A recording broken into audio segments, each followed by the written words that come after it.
आइए सुनते हैं फणीश्वर नाथ रेणु की कहानी जलवा। दोस्तों, कहानी अच्छी लगी तो वीडियो को लाइक और शेयर ज़रूर करें और चैनल को सब्सक्राइब करना बिल्कुल ना भूलें। तो आइए शुरू करते हैं आज की कहानी जलवा। फातिमा दी को कभी देखूंगा और इस तरह देखूंगा, इसकी मैंने कल्पना भी नहीं की थी। इसीलिए कुछ देर तक पटना मार्केट को स्वप्न लोक समझकर खोया खोया सा खड़ा रहा। जूते की दुकान पर बुरके में सिर से पैर तक ढकी दो महिलाएं और साथ में 9-10 साल की गुड़िया जैसी खूबसूरत लड़की ने दोबारा पूछा, मौसी पूछ रही हैं कि पटना कब आए आप? दुकानदार ने रेज़गारी गिनते हुए कहा, वह आप ही से पूछ रही है। लड़की हंस पड़ी। बुरके के अंदर भी हंसी खनकी, परिचित हंसी। लड़की हंसी अपनी मौसी की किसी बात पर, बोली, मेरी मौसी आपकी फातिमा दी हैं। अब कत्थई रंग के बुरके के अंदर से फातिमा दी की चिर परिचित बोली स्पष्ट सुनाई पड़ी। सुना दिल्ली या बंबई में रहते हो? मैं पिछले 10 साल से पटना में ही हूँ। अजीब बात है, पटना में हो और कभी देखा भी नहीं। और आप? इतनी देर के बाद मेरा होश लौटा मानो। मेरी बात को बीच में ही काटकर बुर्कापोश फातिमा दी बोली, मेरी छोड़ो, अपनी बताओ, शादी वादी की? मुझे सकपकाया देखकर वह बोली, बाकरगंज गली में दानिश मंजिल देखा है ना, वहीं रहती हूँ। बहू को लेकर किसी दिन आओगे? कल ही आओ ना, सुबह 8 बजे। तभी लड़की बोली, कल सुबह 8 बजे तो हमें हामिदा खाला के घर जाना है। ओ, परसों आओ। मेरे मुंह से अनायास से निकल पड़ा, प्रणाम, खुश रहो। फातिमा दी को कभी आदाब अर्ज नहीं कहा हमने। वह हमारे प्रणाम को कबूल कर हमेशा खुश रहो कहकर आशीर्वाद देती, किंतु फातिमा दी को इस तरह सिर से पैर तक ढका हुआ कभी नहीं देखा। उन दिनों भी नहीं जब वह परिचितों की निगाहों से बच कर रहती थी। रात भर नींद नहीं आई। आंखें मूंदते ही कत्थई रंग के बुरके में ढकी हुई छाया आकर खड़ी हो जाती। एक जोड़ी जालीदार आंखें। लाख कोशिश करके भी बुरके को हटाकर फातिमा दी का चेहरा नहीं देख सकता और झुंझलाकर आंखें खोल लेता। अपने घर वाले की लंबी सांसों और छटपटाहटों को देख सुनकर कोई भी गृहिणी सशंक हो सकती है, मगर कथाकार की पत्नी जानती है कि कहानी गढ़ते समय उसका घरवाला इसी तरह बेवजह बेकार बेकरार होकर लंबी सांसें लेता करवटें बदलता रहता है। अतः वह सुख से सोई रहती है। उस रात वह जगी हुई थी। पूछा, तुमसे कभी फातिमा दी के बारे में कहा मैंने? नहीं तो कौन फातिमा दी? एक कहानी की फातिमा दी। बात को टालकर मैंने करवट ली। कहानी की फातिमा दी? अचरज हुआ कि फातिमा दी के बारे में अब तक अपनी पत्नी को कुछ क्यों नहीं सुनाया। नहीं, अचरज की कोई बात नहीं। कट्टर सनातनी की बेटी और हिंदू सभाइस्ट भाई की बहन को जानबूझकर ही मैंने कभी फातिमा दी की कोई बात नहीं बताई। डर था कि सुनकर मुंह बिदकाकर कुछ कह देगी, कहेगी एब्सर्ड। एब्सर्ड नहीं, असाधारण।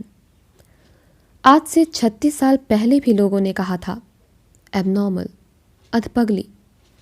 मेरा सौभाग्य कि मैंने इस असाधारण महिला को बहुत करीब से देखा है। याद आती है 1930 की उस सभा की। स्कूल के पिछवाड़े में भारी भीड़। ठाकुरबाड़ी के चबूतरे पर गांधी टोपी पहने कई लोग बैठे थे। एक 10-11 साल की लड़की लेक्चर दे रही थी। लड़की को पजामा और कुर्ता पहने देखकर बहुत अचरज हुआ था। सुना सोनपुर के मौलवी साहब की बेटी है। मौलवी साहब खिलाफत के समय से ही मोटियां पहनते हैं, चरखा काटते हैं। सफ़ेद पजामा कुर्ता पहने कंधे पर तिरंगा झंडा लेकर खड़ी लड़की। 1934 के प्रलयंकारी भूकंप के बाद दूसरी बार देखा था। 4 साल में ही काफ़ी बड़ी दिख रही थी। महात्मा गांधी भूकंप पीड़ित क्षेत्र के दौरे पर आए थे। मंच पर गांधी जी के पास खड़ी लड़की को पहचानने में कोई दिक्कत नहीं हुई थी।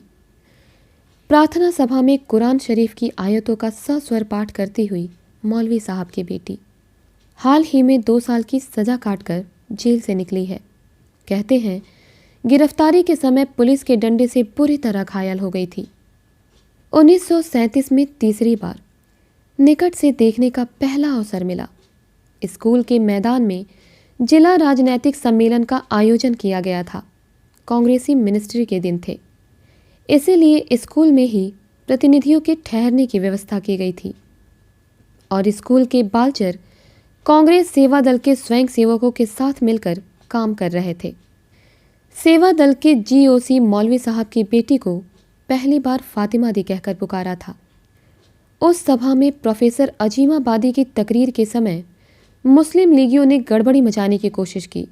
फातिमा दी लपक कर मंच पर गई थी और उनकी तेज आवाज़ पंडाल में गूंज उठी थी, गद्दारों शर्म करो। और 1943 में 5 महीने तक दिन रात उनके साथ रहना पड़ा। बनारस, लखनऊ, इलाहाबाद और गोरखपुर की गलियों में आज़ाद दस्ता के क्रांतिकारी कार्यक्रमों को लेकर अलग जगाने वाली फातिमा दी की तस्वीरें आंखों के आगे आती है, एक एक करके।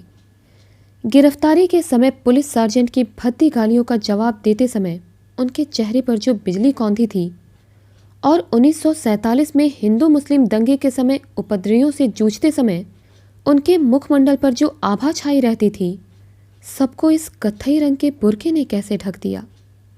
यह कैसे हुआ? मैं उनके चेहरे पर पड़े पर्दे की चित्ती चित्ती उड़ा देना चाहता हूँ।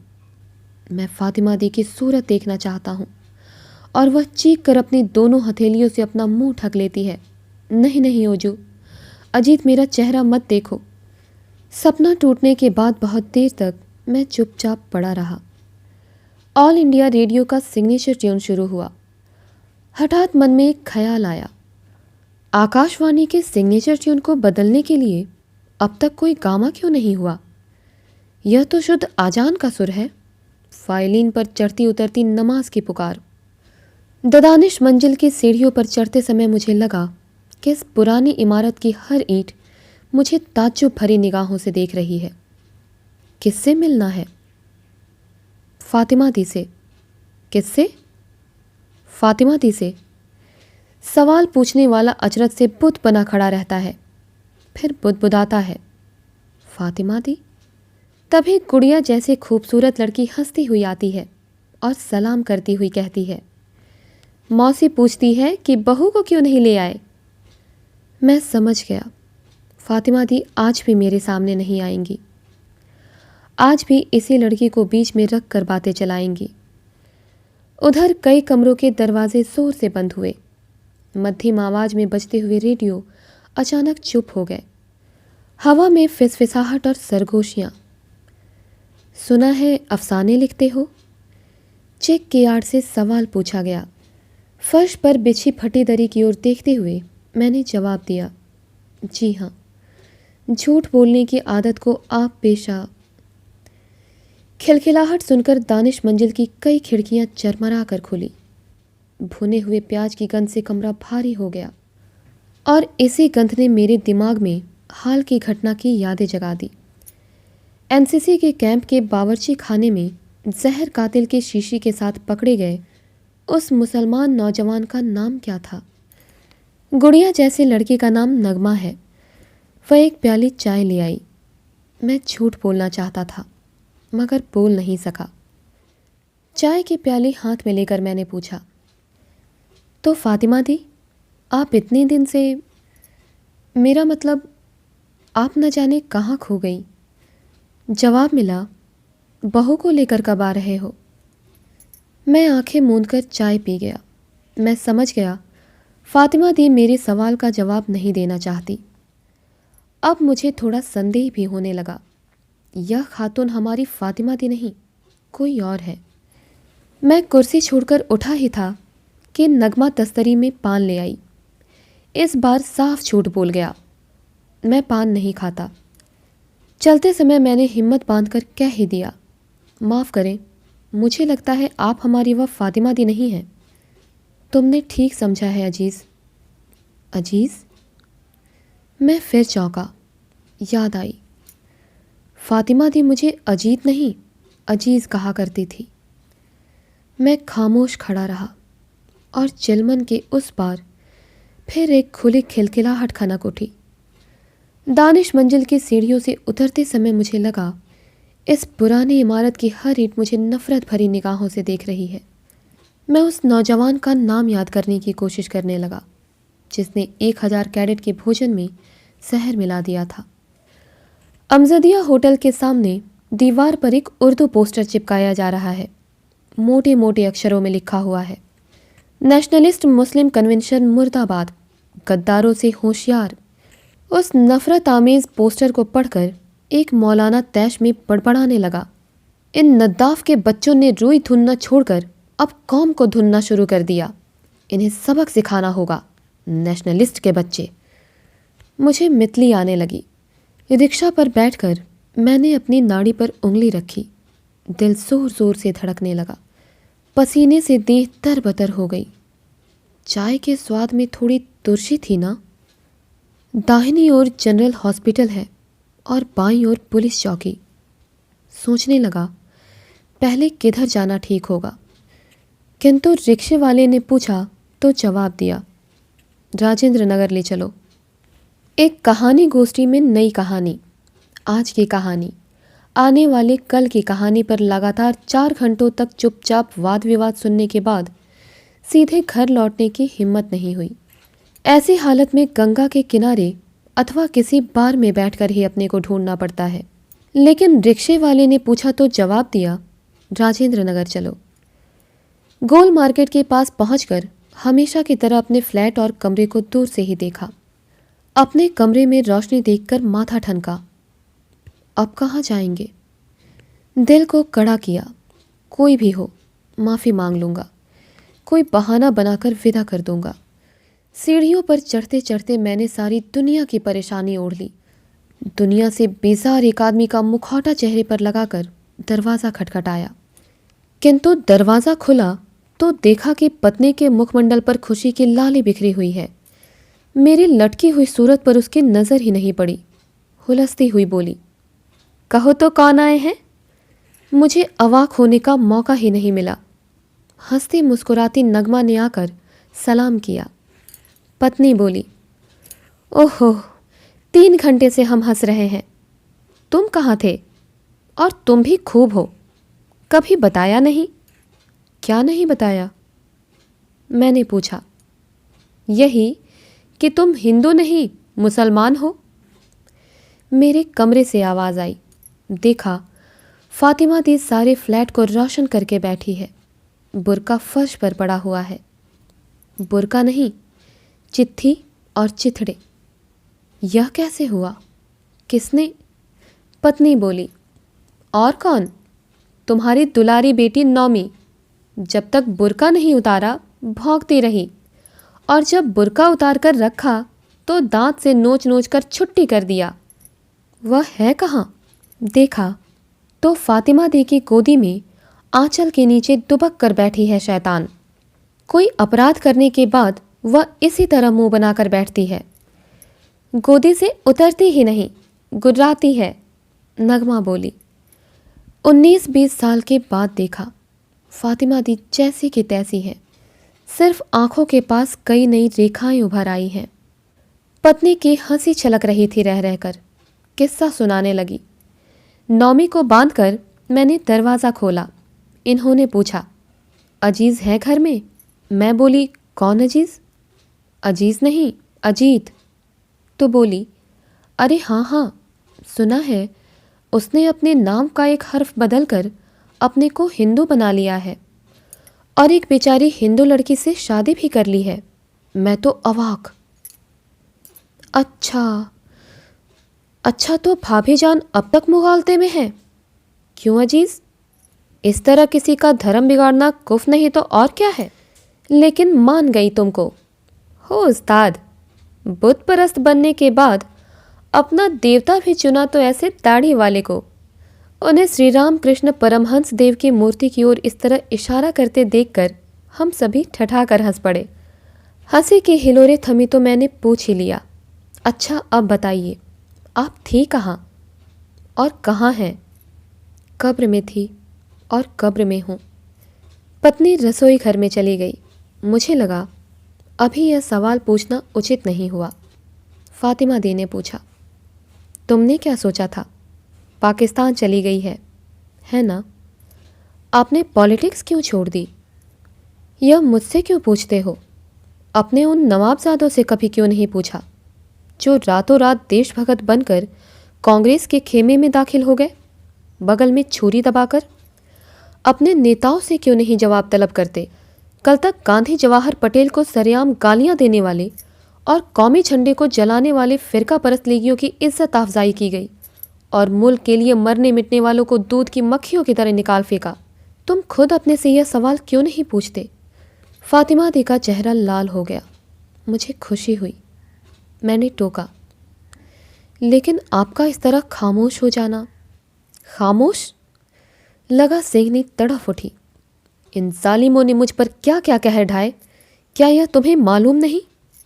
और हमने किस दरवाजे की कुंडी नहीं खटखटाई, मगर दिल्ली से पटना तक के खुदाबंदों ने मुझे अक्ल की दवा करने की सलाह दी, शादी करके बच्चे पैदा करने की नसीहत दी और आखिर में धमकियां। ओह अजीज! फातिमा दी का गला भर आया। पत्नी न जाने कब आकर खड़ी हो गई थी। बोली, तुम भी अजीब आदमी हो। नौमी जो अब तक दुबक कर बैठी थी, फातिमा दी के चेहरे को सूंघकर कूं कूं करने लगी। अब भी लोगों को होश नहीं हुआ है। इन्हें सिर्फ अपनी गद्दी की फिक्र है। देश जहन्नुम में जाए, इन्हें क्या? फातिमा दी की बोली में गहरी पीड़ा उतर आई थी। तुम अफसाने लिखते हो ना? याद है आज़ादी के पहले जिन तरक्की पसंद अदीमों की नज़्मों और अफसानों में हिंदू मुसलमान की इत्तेहाद की बातें, मानवता की दुहाई और न जाने क्या क्या ठुसी रहती थी। आज़ादी के बाद अचानक उनकी बोलियां बंद ही नहीं, बदल भी गई। अवाम की कस्में खाने वाले टुकुर टुकुर देखते रहे और फिरका परस्त अजहदों ने पूरी कौम को लील लिया। तभी पत्नी ने टोका, फातिमा दी, खाना ठंडा हो जाएगा। टाउन हॉल में नेशनलिस्ट मुस्लिम कॉन्फ्रेंस की तैयारी धूमधाम से हो रही है। देश के कोने कोने से प्रतिनिधियों के आने की खबरें छप रही हैं और इन्हीं खबरों के साथ मोटी सुर्खियों में इन कॉन्फ्रेंस की मुखालिफत के समाचार भी छपते हैं। रोज दोनों ओर से सैकड़ों नामों के साथ बयान शाया होते हैं। विरोधियों का कहना है कि कोई गैर नेशनलिस्ट नहीं, सभी मुसलमान नेशनलिस्ट हैं और अपने को नेशनलिस्ट कहने वाले तो खुलेआम कहते हैं कि पुराने मुस्लिम लीगियों के दिल दिमाग में फिरका परस्ती का जहर है। उन पर यकीन नहीं किया जा सकता। बहुत दिन से किसी राजनीतिक जलसे में शरीक नहीं हुआ था, किंतु इस बार अपना कर्तव्य समझकर इस सम्मेलन में सम्मिलित होने के लिए पहुंचा। किंतु वहां का दृश्य देखकर फुटपाथ पर ही ठिठक कर खड़ा रहा। टाउन हॉल के सामने सड़क के दोनों ओर हजारों लोग खड़े नारे लगा रहे थे। गालियां, नारे और रह रहकर रोड़े और पत्थरों की बौछार। पुलिस के सिपाही चुपचाप कतार बांधकर खड़े थे, क्योंकि प्रदर्शनकारियों की रहनुमाई कुलीन मुस्लिम नेताओं के साहबजादे और बड़े अफसरों के लड़के कर रहे थे। मुझे लगा हम फिर सन 1947 साल में लौट गए हैं। हवा में फिर वही जुनून, वही नारे, वही नज़ारे, वही चेहरे। तड़ाक! अब वे हर डेलीगेट को पकड़कर पीटने लगे। उत्तेजना की लहरें तेज होती गई। नारे, गालियों और रोड़ों की वर्षा जोर शोर से होने लगी। महात्मा गांधी की जय! एक महीन किंतु तेज आवाज। हठात सब कुछ रुक गया। लोगों ने देखा अंजुमन इस्लामिया हॉल के प्रवेश द्वार पर अब्दुल बारी दरवाज़ा के सामने एक औरत खड़ी नारे लगा रही है। फातिमा दी! मुझे अपनी आंखों पर विश्वास नहीं हुआ। ध्यान से देखा, फातिमा दी ही है। कौन है यह औरत? कोई हिंदू? अरे नहीं, पहचानते नहीं, यह वही कुतिया है। फातिमा? साली फिर कहाँ से आ गई? कुत्ती! पागलों का एक जत्था नाचता, अश्लील गालियां देता हुआ फातिमा दी की ओर झपटा। फातिमा दी खड़ी मुस्कुराती रही। देखते ही देखते दरिंदों ने उनको जमीन पर पटक दिया और बाल पकड़कर घसीटना शुरू किया। दोनों ओर खड़ी भीड़ ने तालियां बजाई, शाबाश! और जब तक पुलिस के सिपाहियों की टुकड़ी पहुंचे उन्होंने फातिमा दी के सभी कपड़े उतार लिए थे। मैं इसके आगे और कुछ नहीं देख सका। कई दिन के बाद बहुत हिम्मत बांधकर हम दोनों अस्पताल में फातिमा दी को देखने पहुंचे। कैबिन के दरवाजे के पास ही नगमा खड़ी मिली। हमें देखते ही बिलख बिलख कर रोने लगी। जानवरों ने फातिमा दी के चेहरे पर एसिड की शीशी उड़ेल दी थी। चेहरा झुलसकर काला हो गया है। एक आँख खराब हो गई है। हाथ की हड्डी टूट गई है। आहट पाकर उनके होंठ थरथराए, शायद मुस्कुराने की कोशिश कर रही है। फिर धीमे स्वर में बोली, दूर पगला, यहाँ रोने आया है? जलवा देख। भाभी, कल सूजी का पायस, क्या कहते हैं उसको, परमान बनाकर ले आना और नौमी को भी साथ लाना। फातिमा दी को कभी इस तरह देखूंगा, इसकी कल्पना भी नहीं की थी हमने। तो दोस्तों, उम्मीद करती हूँ कहानी आपको पसंद आई होगी। इसी प्रकार की और कहानियों के लिए हमारे साथ जुड़े रहें। मिलती हूँ अगली कहानी के साथ। तब तक के लिए धन्यवाद।